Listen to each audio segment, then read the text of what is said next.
Hi everybody, welcome to Christian Homestead. My name is Jared. In this video, I want to look at President Oak's talk, The Family-Centered Gospel of Jesus Christ. I was thinking about this after General Conference, and I picked out some things that actually seem to have somewhat of a millennial theme. Now, everything I'm about to say has to do with the Second Coming and Millennium, but this talk is obviously something that is actionable right now, despite when the Second Coming happens and when the Millennium starts. So I'm not saying that his talk was specifically intended for the Millennium, but when you think about it, it's a pretty good talk, I think, to illustrate how things are soon going to be different in the Millennium when it comes to family and when it comes to the economy.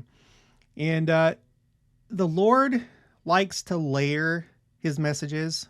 So, for example, in parables or in symbols, there's usually different layers of meaning. I've noticed in my life, and I feel like the Lord likes to hit many birds with one stone. He's able to package information together. You understand? So, on the surface, I feel like this talk is very good for right now, especially the situation that we're in as a society and as the church. But I feel like if you think about this, as we're about to do, in a millennial context, it's really interesting. As we think about the differences between this world that we're living in right now and how so many things are going to change in the millennium. So let's read my highlights. He says, the national declines in marriage and childbearing are understandable for historic reasons, but Latter-day Saint values and practices should improve, not follow those trends. Now, one thing that I've pointed out on the channel before, I think it's been a while since we've talked about this, is that we're about to go through a really big depopulation event. The wicked are going to be destroyed. I don't know how many that's going to be, but we do know that there are 3 degrees of glory. And from what we've read and what we've studied, the wicked in this case that are going to be destroyed are those that are living a telestial law. Only if you're living a terrestrial or celestial law will you continue on into the millennium. Now, I don't know, I can't judge, and neither can you, but it does seem to me, just face value, that there are a lot of people in the world right now living a telestial law. I would not be surprised if there are billions at the time that Christ comes. Maybe it's going to be half of Earth's population. Maybe it's going to be only a third. Maybe it'll be 3/4. I don't know. But even if it was just 1 billion, so just like 1/8 of Earth's population, can you imagine 1 out of 8 people suddenly not being here? That is a lot. That is a lot. And so what I think is going to happen, and it talks about this in Millennial Messiah. I'm not going to touch on this too much, but I think there's going to be a need to repopulate the earth, to be fruitful and multiply and literally replenish the earth from what was lost. Okay, let's continue. He says, urban living and modern transportation, organized entertainment, and high-speed communication have made it easy for youth to treat their homes as boarding houses where they sleep and take an occasional meal, but where there is far less parental direction of their activities. Parental influences have also been diluted by the way in which most current members of the church earn a living. In times past, one of the great influences that unified families was the experience of struggling together in pursuit of a common goal, such as taming the wilderness or earning a living. The family was an organization and conducted unit of economic production. Today, most families are units of economic consumption, which do not require a high degree of family organization and cooperation. So, in my mind, this is calling back to when a lot of people were farmers, homesteaders, ranchers, maybe when there was a lot more small business where you had like a family business. And honestly, you guys, I think that this is something that's going to return. I think the days, and believe me, I am a capitalist. I'm all about business, and I think it's the best system that we have in this world. But I think that in the millennium, when we have the law of consecration fully implemented, I think there's going to be a lot less of, being a cog in a machine and actually producing your own value, being a unit of economic production. I think that. One of the reasons why I wasn't planning on reading this quite at this part of the video, but if you go to Isaiah 65, verse 22, it says, and this is in reference to the millennium, they shall not build and another inhabit. They shall not plant and another eat. For as the days of a tree are the days of my people, and mine elect shall long enjoy the work of their hands. Let's see, was there more? Oh, and they shall and they shall build houses and inhabit them, and they shall plant vineyards and eat the fruit of them. We'll read more about that in just a minute.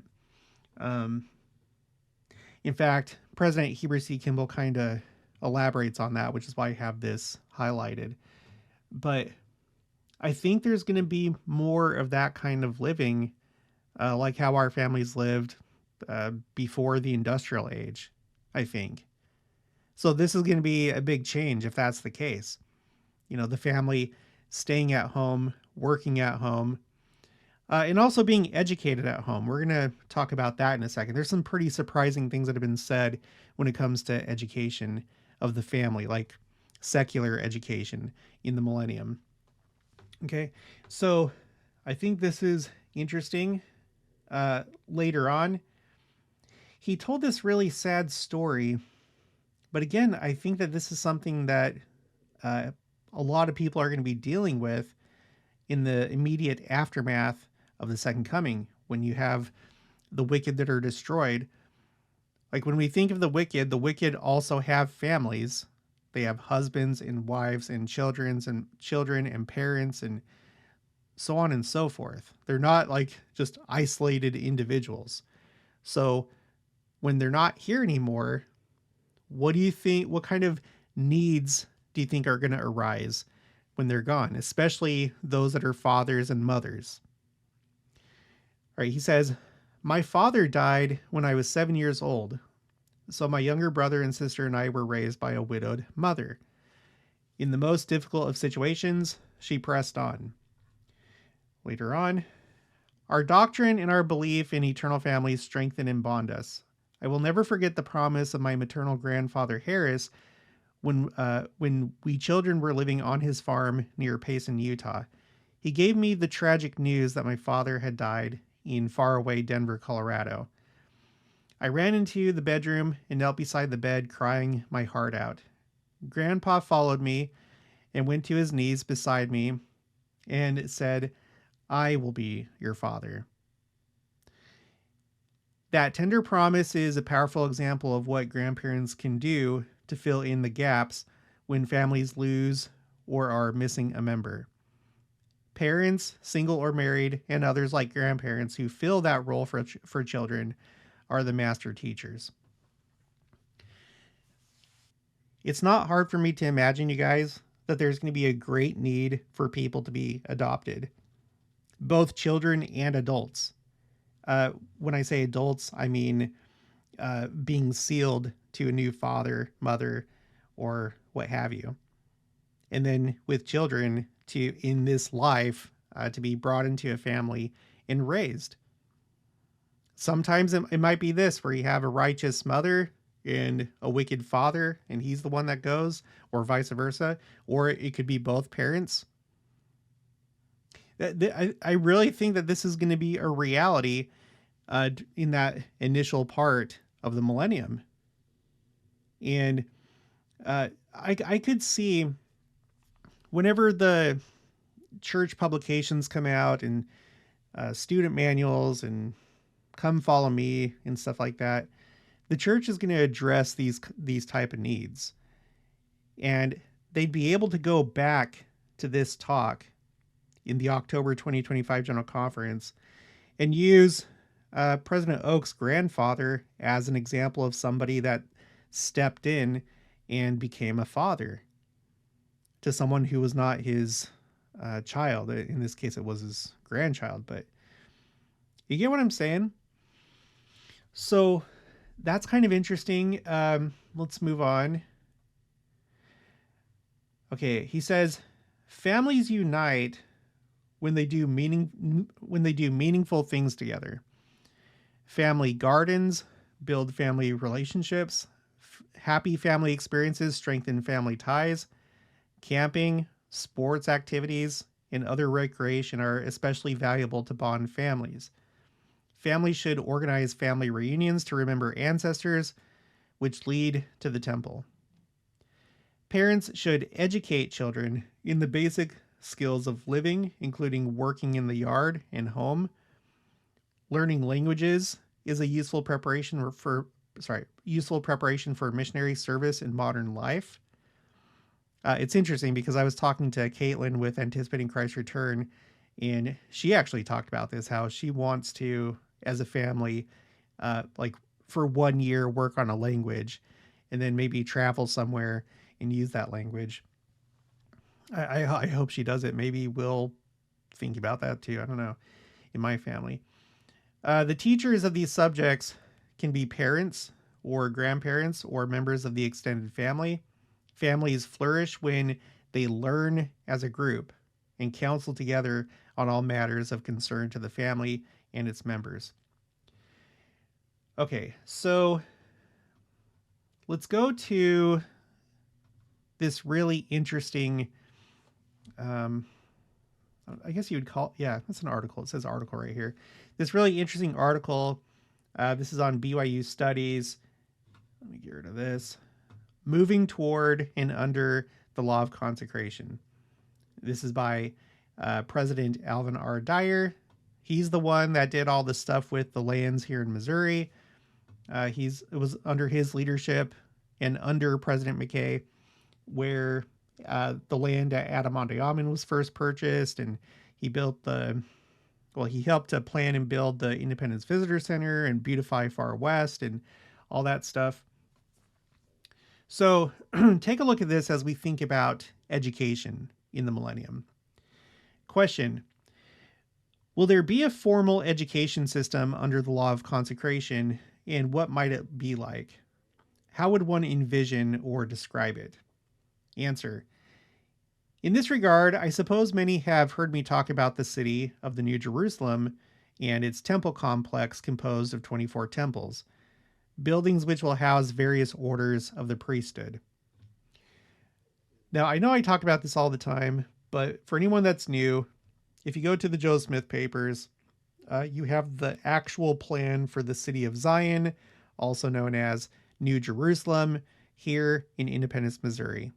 And the plan was to build this city, and then after the city is built, build the next one just like it. And all cities are supposed to be like this, more or less. I don't know if all cities would have a 24 temple complex. That may just be a feature of New Jerusalem because it's kind of like a administrative center. I didn't pull it up, but on the first version of this, it was pretty similar. But on the first version, they actually have names for these temples. They're in groups of 3. So this one is for the deacons, this one, and we don't know exactly how these would have been used, or at least I don't know where to find that if we do. But these 3 are for the deacons, and then teachers and priests and bishops. This is like the Aaronic priesthood set of 12 temples on this block. And then over here, the Melchizedek priesthood. just to give you a picture of what he's talking about. He says, this complex will no doubt be erected to serve administrative purposes in the governing of the earth during the period of the millennium. It is also to be noted that in the plat plan that was submitted by Oliver Cowdery and Frederick G. Williams under the direction of the prophet Joseph Smith concerning the city of Zion, there were no separate school buildings. Yeah, look at this. So you have these two central blocks, and all these other blocks are residential.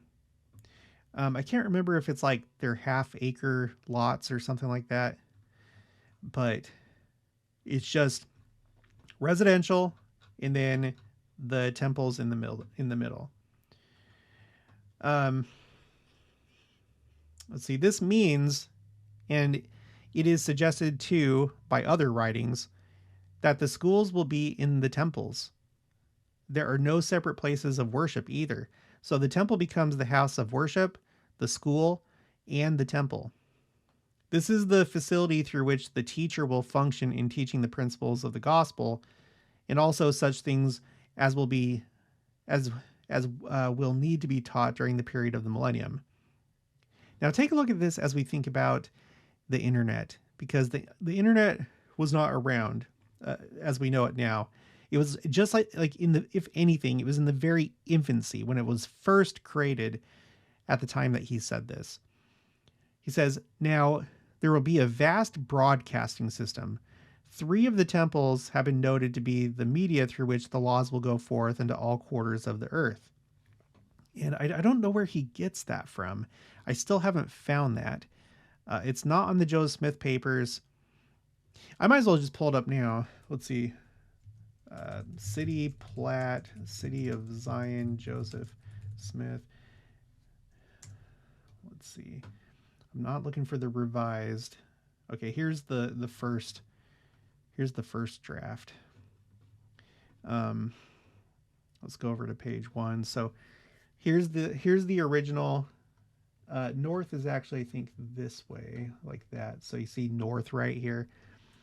So it was going to be oriented like this, and they were going to have another block. And I think that this was going to be for the Bishop Storehouse, if I'm remembering it correctly. You see the text right here. There's, writing around the edges of the paper. And then when you flip it over, this is where you get the names of the temples. And they are temples. People will be like, no, see, it says buildings. No, it doesn't. They're 24 temples. They're called temples.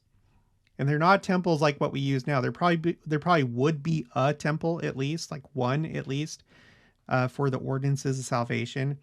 But a lot of these would be like similar to the Kirtland Temple. In fact, there is a plan for that on the Joseph Smith papers. Let's see, House of the Lord plan, Joseph Smith papers. Let me see if I can find that really quick. Yeah, here it is. And this is not the same as the Kirtland Temple, by the way. Excuse me. They do have the plan. Oh, that's not what I'm looking for. I think they do have the plan for the Kirtland Temple, but this is what the temple, and the temples of the 24 temple complex would look like. They would look like the Kirtland Temple. This is what they would look like. And as far as I know, that's still the plan. So these would be buildings for different purposes, unlike what we do today in temples. Except for, like I said, maybe one of them would be used for ordinances. I don't know. Okay, undoubtedly, there will be many principles and laws of the millennial reign that will be broadcast to people all over the earth, that they may conform to the same things that are being conformed to in this city. So 3 of these buildings will be dedicated to an order of priesthood that will broadcast unto the world so that all people will hear the voice at the same time. This will be a marvelous method of teaching. There's the initial thought on these 3 questions. Sorry, let me go over here and I don't want this to time out. Okay. Question. Since the temple is going to be used for both a school and a worship center, and other places of education are apparently not envisioned in this plan, Is it likely that in the city of Zion, a good deal of the teaching will be done right in the home, as some modern educators are now suggesting? Now, this is what I want to highlight, and I should have highlighted this. I guess I missed it. The similarity between this and President Oak's talk. Now, again, President Oak's is like, you should go, have family reunions and camp and garden. But he also talks about educating and learning as a group. Everything from languages to just, I guess, education in general, it seems. And it seems like in the millennium, I guess you could say it sounds like the plan is probably there's going to be a lot of homeschooling. Maybe not for college. I'm sure that there still will be colleges and universities, but there may be a fundamental shift from, the public schooling that we do now to more of like a homeschooling, going back to how things were done before, having property, farming, gardening, ranching, having a small family business, and then children learning at home as lessons and stuff are being broadcast from the New Jerusalem. It's probably an oversimplification. It might be more complex than that, but will there be a teaching function over some instruments that could tune into these broadcast centers? Will the home become a place where the child will learn? Some educators even now are beginning to say the school as a building is really becoming outmoded, and we are going to be able to let the children learn most of what he needs to know right at home. What are your thoughts on these concepts? Answer: I think that during the millennium, we will evolve to that situation. I think that by the end of the millennium, for those who will occupy the celestial kingdom, the home will be the only media of teaching children. Teaching will be through the family. You may note that Jeremiah said that the time will come when no man will teach his neighbor. To me, this means the teachings will come fundamentally through the unit of the family. But I think there will be central places where instruction will go forth directed to the family level. Thus, there will no doubt be sources of information for the family. In the family, it will be the father and the father's father who will be doing the teaching. In ancient times, the fathers were the instructors, meaning the patriarchal fathers. It will be the same during the millennium. We have learned of Abraham's sojourn in Egypt, where he became an instructor to the people of Egypt, and this is true in the ancient patriarchal order, as I understand it. We will come back to that same method of receiving instruction. So that's really interesting. And then I just want to focus, I think that's all that I had for President Oak's talk as far as highlights go. Let's return back to the subject of like small business and farms and stuff like that. This is Millennial Messiah by Elder Bruce R. McConkie. We're starting on page 655. And he says, and I'm not going to elaborate too much on this, but if you want to, just read the paragraph before. You can pause and read this if you like. But he says, in that day, the millennial day, the day in which 7 women shall cleave unto one man, shall the branch of the Lord be beautiful and glorious. He is speaking of those who are left on the olive tree, that is Israel. And the fruit of the earth shall be excellent and comely for them that are escaped of Israel. Only those in Israel who abide the day and escape its burning desolations shall partake of the millennial glory. And it shall come to pass that he that is left in Zion and he that remaineth in Jerusalem shall be called holy, even every one that is written among the living in Jerusalem, when the Lord shall have washed away the filth of the daughters of Zion, and shall have purged the blood of Jerusalem from the midst thereof by the spirit of judgment and by the spirit of burning. Only the righteous in Israel shall remain. They shall be holy, for they have not been consumed in the day of burning. And the Lord will create upon every dwelling place of Mount Zion, and upon her assemblies a cloud of smoke by day, and the shining of a flaming fire by night. For upon all the glory shall be a defense, And there shall be a tabernacle for a shadow in the daytime from the heat, and for a place of refuge, and for a covert from the storm and from rain. I'm going to skip this next paragraph. In that day, Israel shall build the old waste places. They shall raise up the former desolations, and they shall repair the waste cities, the desolations of many generations. And by the way, I think that's both like actual locations in cities, but also families, because there's going to be this big fixing of families, those that are going to become the celestial family, those that are worthy of exaltation. You're going to have like your final family that's all sealed together, because everybody has agency, and not everybody in your family is going to have eternal life, meaning exaltation in the celestial kingdom.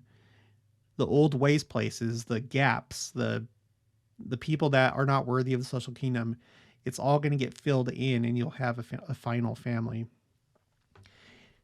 Okay, and they shall build houses and inhabit them, and shall plant vineyards and eat the fruit of them. They shall not build and another inhabit. They shall not plant and another eat. For as the days of a tree are, the days of my people and mine elect shall long enjoy the work of their hands. So there's still going to be work. And it just, I feel like this scripture, I could be wrong, but when you put it all together, it seems like it's talking about both spiritual things, but also literal temporal things. And I think it's going to become more community focused and more household focused when it comes to the economy and way of life and education. You know, I know there's probably other things that you could take out of this scripture, but I think when it says building houses and inhabiting them, and you're not going to build and another person inhabit, I'm not sure if there's going to be any such thing as renting anymore, you know, because that's something that kind of comes with this current economy that we have, this economic system. I'm not sure if it's going to be like that, especially with the law of consecration. And I don't think there's anything wrong with renting or, you know, having a rental house, but I think things are going to fundamentally change. You're going to have your own place, your family. You're going to be a unit of production rather than consumption. You're going to produce something, whether it's crops or whether it's, I don't know, clothes or whatever. I've also attempted, I probably need to do some more work with this, but this is my spreadsheet called Millennium Careers, where I just try to think of, you know, careers that are going to suddenly disappear. It's probably not going to be sudden. I think there's going to be a transition period. I don't think it's just things are magically going to be different from one day to the next. But, well, maybe some are going to immediately disappear, like the military. But there's going to be a big shift, because there's going to be a lot of careers right now that are no longer applicable in the millennium, including military. I think law enforcement, it's still going to be around, but not like we think about it right now. I don't think there's going to be patrol cars. I think there's going to be a way to enforce the law, because the millennium is not heaven. It's still mortality. You can still choose to do wrong. But people of that type, the terrestrial and celestial type, like breaking laws might be, oh, you forgot to, you know, pay this fee. So, hey, we really need you. You know, not real law enforcement like we have now. I could be wrong, but I think law enforcement is going to be completely different than it is now. I don't think anybody's going to go into handcuffs or go to jail in the millennium. Casinos, real estate is probably going to be affected, because just land ownership is going to be different under the law of consecration. The financial world, we've been talking about how a lot of things are probably going to be different. I don't think it's going to be as cutthroat. Again, it's going to be the law of consecration. I'm not sure if you're going to have large corporations and public trading of stocks. I don't know. Funeral services, that's another one that'll definitely stop immediately, because no one's going to die anymore the way that we do now. Excuse me. Once you become 100 years old, that's when you're changed in the twinkling of an eye and you just go directly into resurrection. There's not going to be graves or headstones or caskets. And then I'm not going to really go into this right now. I need to do a better job on this spreadsheet, but I have a number of different quotes that talk about the fact that there's not going to be any more eating of meat during the millennium. Our bodies are literally going to change, and the bodies of animals are going to change. I'm not going to go into this now. You can go to my spreadsheet called Quotes A through Z and go down to Vegetarianism, Millennium, and you can see what's been said about that, how our bodies and animals' bodies are going to change, and how we're only going to eat, I guess fruit, vegetables, grain, and stuff like that. And then lastly, let's end with this. Using the scripture citation index, I looked up talks that cited Isaiah 65, verse 22. And I like this from Heber C. Kimball because even though we're not in the millennium yet, just like President Oak's talk is suggesting, we can change some of these things now, and we can start living in a millennial way now with our families in the way that we do things. Okay, so Heber C. Kimball was a counselor in the first presidency. I think he was first counselor. All right, he says, "If this people will do as they are told from this day, I will eat peaches, apples, plums, and the products of these valleys in Great Salt Lake City till we go to Jackson County. And I know it. President Young, I believe it." Oh, so I guess he said out loud during his discourse, "I believe it." "Brethren, I'm telling the truth, and I'm telling it as it is in the bosom of our God and of our leaders. It is the first time we ever eat peaches, that is, of our own raising, since we came into this church. And it is the first time we ever eat apples, and it is the first time we ever were a free people. Now we are living under the blessings the prophets foretold. They said the time would come when we would sit under our own vine and fig trees and our own peach trees and apple trees and would eat, and that we should build and another should not inhabit." And so that's a reference to Isaiah 65:22. And I guess Doctrine and Covenants 101, verse 101. Let's just read that. "They shall build and another not inherit it. They shall plant vineyards and they shall eat the fruit thereof. Even so, amen." And of course, there's the famous quote. I don't have it up right now, but basically, once a family starts living the gospel in their own home and loving each other and they get rid of contention and all that stuff, then the millennium has started in that home. So the whole point of everything that I'm saying here is I think that we can start living in a millennial way. In this talk, he points out some very specific ways that I definitely think are going to be applicable in the millennium. And I wouldn't be surprised if this talk is used in millennial church publications and trainings and lessons and so on and so forth. So we know that prophets see around corners. And again, I wouldn't be surprised if President Oaks is the president of the millennium because of all the different things that we've talked about up until this point. I think something special is going on here with this presidency. And this is how it starts off, is focusing on the family and making some fundamental changes to be more in line with the way that the Lord would want us to raise our families. Okay, that's going to be it for this one. I'll talk to you guys later.